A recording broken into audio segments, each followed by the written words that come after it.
Hello and welcome back to our channel. So today in this video we are going to discuss about how you can sign up in your WriteSonic app. So without wasting much of our time, let's get straight into the video. So first and foremost, all you need to do is simply tap open your ChatSonic or WriteSonic app. So this is an app powered by WriteSonic. So now you need to simply press on sign up, and here press on the sign in with Google.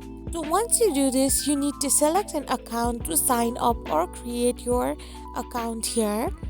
So once you select the account, you can now freely use your ChatSonic powered by WriteSonic app. So in this way, you can use fully all the features it provides, and this is how you download the WriteSonic app. I hope you found this video helpful, so don't forget to hit that subscribe button and do give us a thumbs up. Thank you for watching.